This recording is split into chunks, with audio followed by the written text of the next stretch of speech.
Hello and welcome. My name is Talka, if we haven't met before, and welcome to Tea Talk Tuesday. So, today's tea that I have is a Moroccan mint. It is my favorite green tea, and it's piping hot. And it is in this lovely mug that is a Mary Poppins mug. I love Mary Poppins. So I'm gonna give you like 2 seconds to pause this video and go grab a tea for yourself.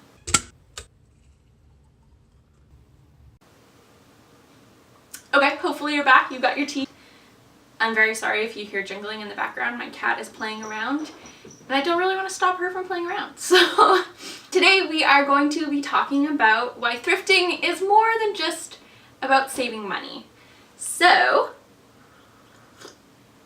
I would like to start out by saying, if you want to know some tips about thrifting, I have a completely different video about that. So if you want to find out how to become a better thrift shopper in general, then I have that for you too, because I do that a lot. But today's video is focusing on more of the social side of thrift shopping.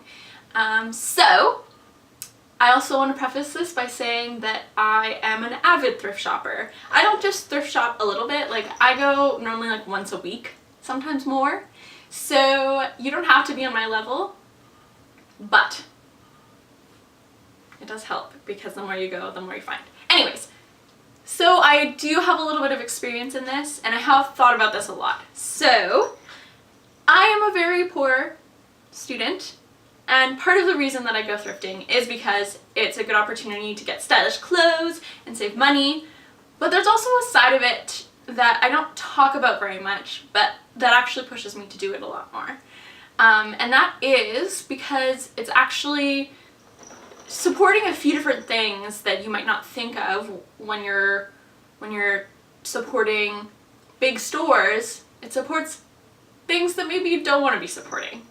So for me, thrift shopping is actually a way to avoid supporting fast fashion. And I will admit that I do still buy fast fashion all the time, and I will explain that for you in a moment. But I think that this is a big step for me to be able to step away from doing that.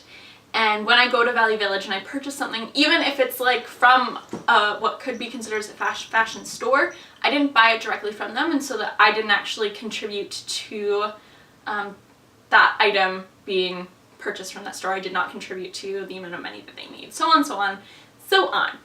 So if you don't know what fast fashion is, let's backtrack a little bit. Fast fashion is basically any sort of like clothing, fashion, accessories, shoes that is either made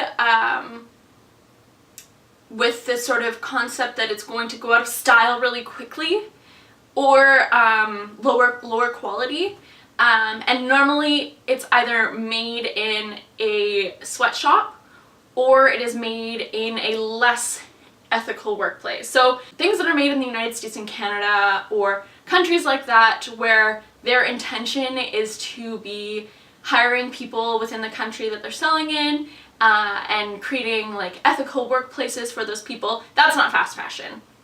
Fast fashion is things where you go, I'll name a couple stores like H&M or Forever 21 or like Urban Planet, those sorts of things. Those are places where you read the label and you're like, I've never heard of the country this was even made in, or like, I don't know if there's even a minimum wage in that country. Those are the sorts of places that fast fashion is made.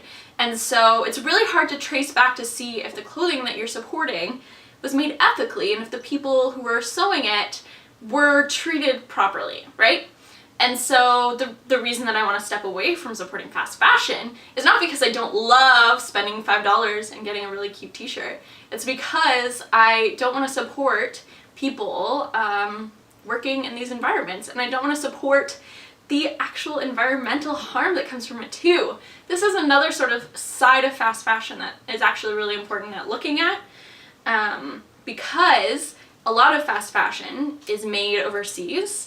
And for it to come to the Americas, most of the time it's shipped by boat. And boats are awful. We're sending so much stuff by boat and it's creating so many emissions. And so that's another aspect that I think thrift shopping can be really valuable to avoid that. So I talked about this a little bit in my last video about thrift shopping, which I talked about earlier, but I do want to point out that it is kind of important to be looking at where the thrift store that you are shopping at supports as well. So for example, I talked about this in my last video as well, shopping at somewhere like my local hospital's thrift store is an awesome way to be supporting directly my local hospital without giving a sort of like, here's a check for $20.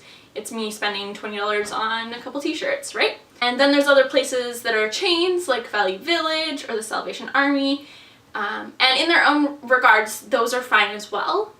And I do shop at Value Village very, very often, but it doesn't as directly support those sorts of community places. So I am aware of that when I am shopping there, and they are paying their employees.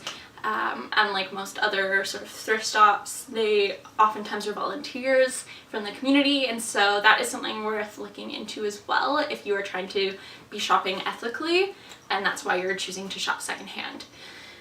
So I hope that this gave you a little bit more information on why shopping at thrift stores, shopping secondhand, can actually be a decision for ethical and environmental reasons and not just to save a little bit of money. I also want to say that if you check out my Instagram, I'm going to add a couple pictures right now, that is also super fashionable to shop secondhand. I've gotten some amazing things shopping at thrift stores. And like I said, it's just about going all the time. So if you want to check out some more things that I've purchased, I will link my Instagram, and I hope you have a great week. Cheers! I hope you enjoyed your tea, and I will see you again very soon. Bye! Moo moo.